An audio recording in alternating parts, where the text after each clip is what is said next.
I couldn't believe what I was watching. My chest tightened as I stared at my phone screen, where my mother sat at our family dining table, wine glass in hand, completely unaware she was being broadcast to the internet. Sinead? Oh please, my mom scoffed, rolling her eyes dramatically. My daughter thinks selling houses makes her successful, she couldn't hack it in nursing school, and now she's just wandering through life like a desperate failure. My cousin Jenna had texted me an hour ago, "You need to see this, I'm so sorry." She'd attached a link to her latest live stream, part of her ongoing attempt to become a social media influencer. I'd been out of town at a real estate conference in Providence when the family gathered for Sunday dinner, and I was just settling into my hotel room when the message came through. My name is Sinead Sullivan, I'm 32 years old, and for the past 5 years I've been quietly paying my mother's medical bills after her rheumatoid arthritis diagnosis. I'd been driving her to appointments, handling her insurance paperwork, and covering her medication costs, all while working 60-hour weeks to maintain my real estate business in Boston. No one at that dinner table knew that I'd emptied my savings account last year when her insurance denied coverage for a specialized treatment. "It's such a shame," my mother continued on the video, seeming to relish the attention from my aunts and uncles. All these grand dreams about becoming a nurse, and now she just sells houses to people who actually succeeded in life. She laughed, and to my horror I could hear my uncle and aunt chuckling along with her. Jenna's camera caught everything. I could see she was filming from her lap, probably trying to be discreet while documenting everyday family life for her social media followers. My mother had no idea she was being recorded, which made her words all the more devastating. "Remember when she dropped out of nursing school?" My mother turned to my aunt. "She came home crying about how hard the exams were, pathetic, and now she acts like selling a house every few months makes her successful." The truth was that I'd put my nursing education on hold specifically to help her when she got sick. I was making decent money in real estate, but every extra penny went to her medical care instead of back to school. "Sinead just doesn't have what it takes," my mother sighed dramatically, reaching for her wine glass, the same wine I'd purchased for family dinners. "Some people just aren't cut out for real achievement." The live stream continued for another excruciating minute before Jenna finally turned the camera away. I sat frozen in my hotel room, tears streaming down my face as the bitter reality sank in. For years I'd told myself that my mother's occasional harsh comments were just her pain talking or her old-school approach to motivation, but this wasn't a momentary lapse. This was who she truly was, and now there was undeniable proof. My phone buzzed again. Another text from Jenna. "I'm so sorry you had to see that." I didn't realize what she was saying until it was too late. "Do you want me to take the video down?" I stared at the message for a long moment. "No," I typed back. "Leave it up. I need to show you something tomorrow when I get back." The drive back from Providence the next morning was a blur. I barely remembered checking out of the hotel or the 2-hour journey home. My mind kept replaying my mother's words, her laughter as she mocked the career I'd built to support her. 5 years ago my life had been on a completely different path. I was 27, halfway through nursing school, and thriving. I'd always wanted to be a nurse, to help people, to make a difference. Then came the call that changed everything. Mom had collapsed at work and been rushed to the hospital. The diagnosis, aggressive rheumatoid arthritis that would require ongoing treatment and care. "It's not fair," she'd cried from her hospital bed. "How am I supposed to afford all this? The insurance barely covers anything." I'd held her hand and promised I'd help. "We'll figure it out together, Mom."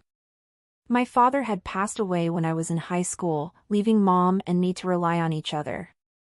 Despite her criticisms and occasional harsh words, I believed we had a bond that mattered. She'd sacrificed for me growing up, working extra shifts, making sure I had opportunities. And now it was my turn to step up. Within months I made the difficult decision to pause my nursing education. Real estate had flexible hours and the potential for good money. I could drive Mom to appointments, handle her care, and still earn enough to cover our growing expenses. It was supposed to be temporary, just until she stabilized, just until I could save enough to return to school. But temporary turned into years. Mom's condition had improved with the treatments, but she still needed expensive medications, regular specialist visits, and physical therapy. I'd become the sole manager of her health care, spending hours arguing with insurance companies and researching treatment options. "You've become so responsible," she would occasionally say in rare moments of appreciation. Those words had sustained me through countless sleepless nights and stressful work weeks. I pulled into my driveway and sat in silence. I hadn't told Mom I was coming back today. She thought I was still in Providence, networking with other realtors at the conference, an opportunity I'd cut short after seeing the video. My phone buzzed. A text from Jenna. "I'm at the coffee shop on Maple. Can meet whenever you're ready." I took a deep breath and tried to organize my thoughts. Opening my laptop bag, I pulled out a folder labeled Mom Medical. Inside was a meticulously documented record of every payment I'd made over the last 5 years. Every insurance premium, every medication copay, every specialist visit, all cataloged with receipts and bank statements. I'd been keeping these records for tax purposes, never imagining they would serve as evidence of betrayal. I gathered the folder, took one more steadying breath, and texted Jenna back. "Be there in 15 minutes. The coffee shop was busy, but I spotted Jenna immediately. At 16, she stood out with her vibrant blue hair and oversized headphones. When she saw me, her face crumpled with guilt. "I'm so sorry, Sinead," she blurted as I sat down. I didn't know she would say those things. "I was just doing my usual livestream thing, and then Aunt Patricia started talking about you, and it got so mean, and..." "It's not your fault," I said, cutting off her rambling. "Actually, I need to thank you."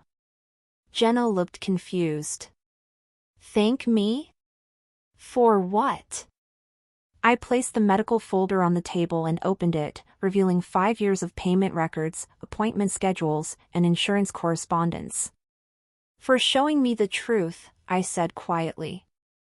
"I've been paying for everything. Her medications, treatments, insurance premiums. Everything." Jenna's eyes widened as she flipped through the documents. "This is thousands of dollars. Over 100,000, actually," I confirmed. "I put my entire life on hold for her. My nursing degree, my savings, even relationships. Everything went on the back burner because I thought she needed me." Jenna looked up from the paperwork, her expression shifting from shock to anger. "And she calls you a failure? That's so messed up." I nodded, feeling a strange calm settling over me. I always thought her criticism was her way of motivating me. That underneath it all, she appreciated what I was doing. I laughed bitterly. "Guess I was wrong. So what are you going to do?" Jenna asked. I took the folder back, my decision crystallizing as I spoke. "I'm done. I've already got the paperwork ready to remove myself from her accounts." "You're not going to confront her?" I shook my head. What would be the point? She'd just deny it or tell me I'm being too sensitive. I pulled out my phone and brought up my banking app. I've been putting aside a little money each month, hoping to eventually return to nursing school. Now I'm going to use it for exactly that. As I spoke, I transferred the money, funds I'd earmarked for my mother's next round of treatments, into my personal savings account. The action was small, but it felt monumental. "Wow," Jenna whispered. "Are you sure?" "I've never been more sure of anything," I replied, surprising myself with how steady my voice sounded. "I've spent 5 years being her safety net while she dismisses everything I do." That ends today. I showed Jenna the acceptance letter I'd received months ago from the nursing program, the one I'd nearly deferred again because of Mom's planned treatments. I start in the fall, I told her, and I'm not deferring again. Jenna reached across the table and squeezed my hand. I'll send you the full video, just in case you need it. As we parted ways, I felt the weight of years of obligation lifting. For the first time in so long, I was choosing myself. The guilt I'd expected to feel was nowhere to be found, replaced instead by a sense of clarity and purpose that had been missing for far too long. The insurance company representative sounded confused when I called. You want to remove yourself as the guarantor on Patricia Sullivan's accounts? May I ask why? Personal reasons, I replied, my voice remarkably steady. I'll no longer be responsible for any payments after this month. It was day 3 of my new resolve. I'd spent the weekend in a productive frenzy, calling insurance companies, updating payment information, and drafting emails. My dining room table was covered with paperwork as I systematically dismantled the financial web I'd created to support my mother. The representative continued. Ms. Sullivan, I should inform you that without your support, your mother's premium will increase substantially, and her coverage options may change. I understand. I paused. Could you please send a formal letter explaining these changes to her home address? I want to make sure she's fully informed. I knew exactly what I was doing. The letter would arrive in a week, giving me time to implement the rest of my plan before the inevitable confrontation. My phone had been buzzing with messages from my mother since yesterday. She had no idea what I was doing, but she'd expected me to drive her to a doctor's appointment this morning. I hadn't shown up. Where are you? I've been waiting for an hour. The doctor's office called. They said my insurance card was declined. Fix it ASAP. Are you ignoring me? Answer your damn phone, Sinead. Each message strengthened my resolve. I switched my phone to silent and continued working. By evening, I had completed most of the financial separations and moved on to the next phase. I opened my laptop and began composing a single, carefully worded email to be sent to my entire extended family. Dear family, after much consideration, I will no longer be managing my mother's medical care or financial support.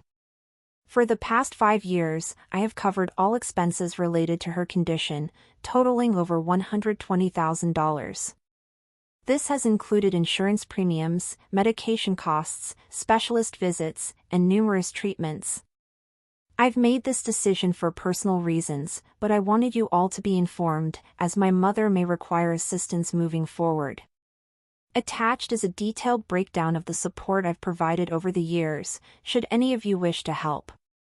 I hope you understand that this was not a decision I made lightly. Best regards, Sinead. I attached the spreadsheet I'd created documenting every payment, every appointment, and every hour spent managing her care. The evidence was irrefutable. My cousin Jenna had sent me the full livestream video as promised. I downloaded it and saved multiple copies, one to my computer, one to my cloud storage, and one to a USB drive. I had no specific plans for the video yet, but something told me it might be necessary. The doorbell rang, startling me. Through the peephole, I saw my mother standing on my porch, her face contorted with anger.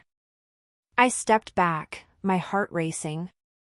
Sinead, I know you're in there. Open this door right now. I remained silent, watching her shadow move beneath the door. You've missed 3 of my calls. My medication refill was denied at the pharmacy. What are you doing? I took a deep breath and spoke clearly through the door. I'm not doing this anymore, Mom. You'll be receiving information from the insurance company soon. I suggest you read it carefully. What are you talking about? Open this door. No. The single word felt powerful on my lips. I've heard what you really think of me. I think it's time we both moved on with our lives." There was a moment of confused silence before she exploded. "Is this about money? After everything I've done for you?" I almost laughed at the irony. "Goodbye, Mom. Please don't come back." As her protest grew louder, I walked away from the door, returning to my laptop to finish what I'd started. With each step, I felt lighter, as if I was finally shedding a burden I'd carried for far too long. The fallout came swiftly. Within hours of sending my email, my phone exploded with notifications. Aunt Maureen was shocked and appalled by my abandonment. Uncle James thought I was being selfish and cruel. My cousin Thomas suggested I sort out whatever petty disagreement I was having with Mom. Only Jenna, and surprisingly, my elderly Aunt Bridget seemed to understand. Bridget's message was simple. "It takes courage to stand up for yourself, dear. Call me if you need anything." I blocked my mother's number first, then one by one I muted the relatives who couldn't bother to ask for my side of the story. The silence that followed was strangely peaceful. 3 days later, I sat in the admissions office at Boston City Nursing School, finalizing my re-enrollment for the fall semester. "You've been away from the program for quite some time, Ms. Sullivan," the advisor said, reviewing my file. "But your previous academic record is strong. You'll need to take a placement exam to determine if any refresher courses are necessary." "I understand," I replied, feeling a surge of excitement. "I've already started reviewing my old textbooks." As I walked across campus afterward, I felt a sense of belonging that had been missing for years. This was where I was meant to be, pursuing my own dreams instead of living in service to someone else's needs. My real estate business would need adjusting to accommodate my class schedule, but I had already started planning. I'd focus on fewer clients, concentrate on higher value properties, and hire a part-time assistant for administrative tasks. The income would be reduced, but without my mother's expenses, I could manage. When I returned home, a formal-looking envelope awaited me in the mail. Inside was a letter from the insurance company addressed to my mother, mistakenly sent to my address. It detailed the changes to her coverage and the significant increase in premiums now that I was no longer the guarantor. I should have felt guilty. Instead, I felt vindicated. My phone rang. "Jenna. Have you seen what's happening in the family group chat?" she asked without preamble. "I left all those chats," I admitted. "What's going on?" "Your mom is telling everyone you've had some kind of mental breakdown. She's saying you've been under stress from your failing business and that's why you're acting out." I could hear the air quotes in Jenna's voice.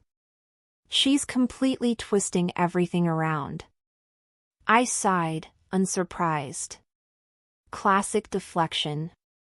"That's not all," Jenna continued. "She didn't realize I was still in the chat and she's convinced Aunt Maureen to let her move in temporarily until she sorts out her medical situation." "Of course she has," I said, shaking my head. "Mom's always been good at finding someone to rescue her." After hanging up, I opened my laptop and found myself staring at the video file Jenna had sent, the live stream that had changed everything. I hadn't watched it since that first devastating viewing in my hotel room. My finger hovered over the play button. There was power in this recording. Power to show everyone exactly who my mother was behind closed doors, to vindicate myself in the face of her lies. But did I need that vindication? The family members willing to believe her narrative without even asking me for my side of the story, were they really worth convincing? I closed the laptop without playing the video. I had the evidence if I needed it, but right now I had more important things to focus on. My nursing application was complete. I'd scheduled my placement exam and for the first time in years I was planning for my future, not managing someone else's crisis. The insurance letter sat on my counter, a reminder of the changes I'd set in motion. After a moment's consideration, I addressed a new envelope to my mother's actual residence, placed the letter inside and added a short note. This was sent to my address by mistake. I suggest you read it carefully. No signature, no emotion, just facts. As I slipped the envelope into the mailbox, I felt another piece of my burden lift away. The consequences of her actions were now hers to bear, not mine. 2 weeks passed in relative calm. I threw myself into preparations for nursing school, studying during every spare moment between real estate showings and client meetings. The placement exam was scheduled for Friday and I felt a growing confidence with each practice test. Then came the ambush. I was just finishing a showing of a 3-bedroom colonial in Brookline when I spotted them in my rearview mirror, my mother and Aunt Maureen, waiting beside my mother's car in the parking lot. My first instinct was to drive away, but they had clearly seen me. Running would only postpone the inevitable. I took a deep breath and stepped out of my car. "Sinead," my mother said, her voice sickly sweet. "We need to talk." Up close, I could see the strain on her face. Her hair was unstyled and she leaned heavily on her cane, a prop she typically only used when she wanted to emphasize her condition. "I have nothing to say," I replied, keys clutched tightly in my hand. Aunt Maureen stepped forward. "Your mother is struggling, Sinead. Her medication costs have tripled and she can't get appointments with her specialists anymore." "Is that what you wanted?" "What I wanted," I said carefully, "was to be treated with basic respect and appreciation. What I wanted was recognition for 5 years of sacrifice. What I wanted was a mother who didn't call me a desperate failure behind my back." My mother's face paled. "What are you talking about?" "I saw the video, Mom. Jenna's live stream from the family dinner." I met her gaze steadily. "I heard everything you said about me." A flash of recognition crossed her face, quickly replaced by defensive anger. "You're twisting things out of context."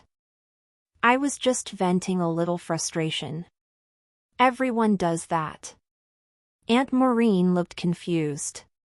"What video?" "Patricia, what is she talking about?" I almost laughed at the irony. My mother hadn't even told her closest allies about the live stream, probably hoping I would never discover it. "Show her the video if you want," I said to my mother. "Or don't. It doesn't change anything. I've made my decision." My mother switched tactics, her voice breaking. "I'm your mother, Sinead. After everything I've done for you, how can you abandon me when I need you most?" Something snapped inside me. 5 years of suppressed resentment boiled to the surface. "Everything you've done for me," I echoed incredulously. "Let me tell you what I've done for you. I put my entire life on hold. I spent over $100,000 on your care. I drove you to every appointment, managed every prescription, fought with insurance companies on your behalf. And in return, you called me pathetic. You mocked my career, the career I built specifically to support you." My hands were shaking, but my voice remained steady. "I sent proof to everyone in the family, every payment, every appointment, every sacrifice. So don't stand there and act like I'm the villain in this story." Aunt Maureen was looking at my mother differently now, doubt creeping into her expression. "Patricia," she said slowly, "what exactly was in this video?" My mother ignored her, focusing her desperation on me. "I'm sorry if I hurt your feelings, but this is an extreme overreaction. I'm facing serious health complications." "I'm aware," I replied calmly. "And I've provided you with 5 years of continuous support. Now it's someone else's turn." I turned to Aunt Maureen. "She's living with you now, right? Has she asked you for money yet? How many doctor's appointments have you driven her to?" How many prescriptions have you picked up? Aunt Maureen's silence was answer enough. That's what I thought, I said, turning back to my car. I wish you both well, but I won't be manipulated anymore. This isn't over, my mother called after me. You can't just walk away from family. I paused with my hand on the car door. You're right about one thing, Mom. Family doesn't walk away from family, but family also doesn't tear each other down or take advantage of each other. So maybe ask yourself, who really walked away first? As I drove off, I glanced in my rearview mirror. My mother was gesturing wildly, clearly berating Aunt Maureen for something. Some things never change, I thought. But I had changed. And as I headed home to continue studying for my nursing exam, I realized I didn't feel guilty anymore. For the first time in years, I felt free. 3 months passed in a blur of activity. I aced my nursing placement exam, enrolled in the accelerated program for students returning to education, and reorganized my real estate business to accommodate my new schedule. I hired Kylie, a bright college student, as my part-time assistant to handle paperwork and coordinate showings when I was in class. The transition wasn't seamless. There were late nights, scheduling conflicts, and the occasional bout of self-doubt. But each small victory reaffirmed that I'd made the right choice. The weight I'd been carrying for years had lifted, and I approached each day with renewed energy and purpose. My family situation had reached an uneasy stalemate. After our confrontation in the parking lot, my mother had apparently shown her true colors to Aunt Maureen, who quietly reached out to me a week later. I had no idea what you'd been dealing with, she admitted over coffee. Patricia told me you were being difficult and selfish. I should have asked for your side of the story. It's okay, I replied, surprising myself with how much I meant it. Mom has always been good at controlling the narrative. The Boston Real Estate Association's annual award ceremony wasn't something I'd paid much attention to in previous years. I'd been too busy managing my mother's care to attend industry events. But when my broker nominated me for the Resilience in Real Estate Award, recognizing agents who overcame significant challenges while maintaining their business, I was touched. You're a shoo-in, my colleague Jeffrey insisted during our weekly office meeting. You've closed more deals than anyone else in the office while starting nursing school. If that's not resilience, I don't know what is. I didn't expect to win, but I was looking forward to the ceremony, a chance to celebrate how far I'd come professionally and personally. The evening of the ceremony arrived, and I found myself in a hotel ballroom surrounded by Boston's real estate community. I wore a dark blue dress I'd bought specifically for the occasion, my first non-work-related splurge in years. After grabbing a glass of champagne from a passing waiter, I mingled with colleagues and reconnected with industry contacts I hadn't seen in ages. Sinead Sullivan called out a familiar voice. I turned to see Margot Stevens, one of the most successful brokers in Boston. I was hoping to see you here. I've been hearing great things about your work in the Brookline market. We chatted about recent property trends, and I found myself easily engaged in the conversation, a welcome change from the distracted, overwhelmed person I'd been for years. My phone vibrated in my clutch. I ignored it at first, fully present in the professional moment I was enjoying. When it vibrated again a minute later, I excused myself and glanced at the screen. 5 missed calls from a number I didn't recognize and a text message. It's Jenna. Using Uncle Patrick's phone. Emergency. Call back ASAP.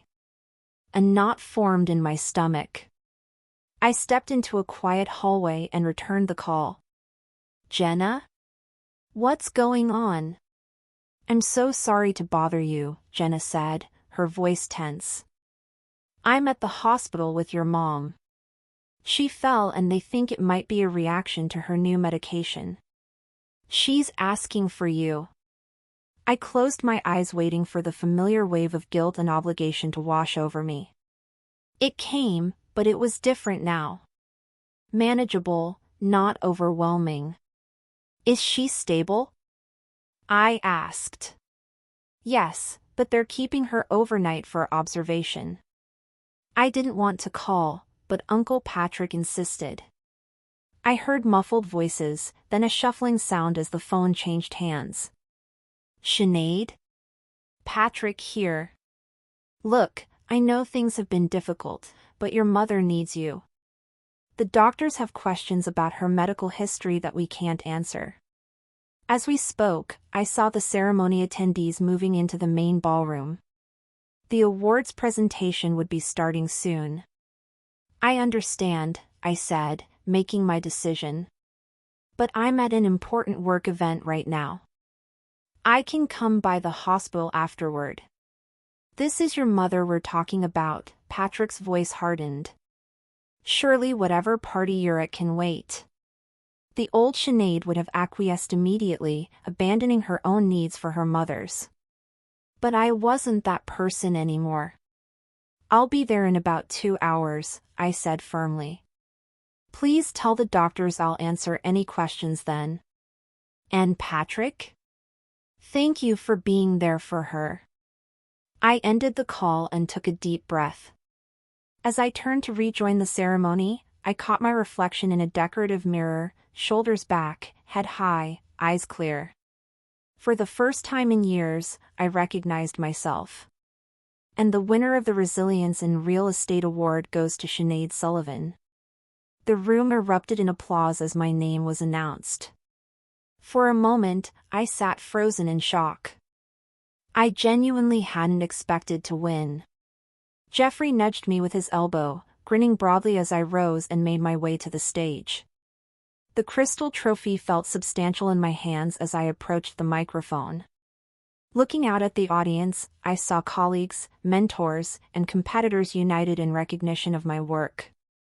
The validation was overwhelming. Thank you, I began, my voice steadier than I felt. This means more to me than I can express. The past few years have been challenging, balancing a demanding career with personal obligations. There were many days when I wasn't sure I could keep going. I paused, thinking of the countless nights I'd spent researching treatment options for my mother, the early mornings rushing to prepare for showings after sleepless nights of worry. But real estate isn't just about selling homes. It's about resilience.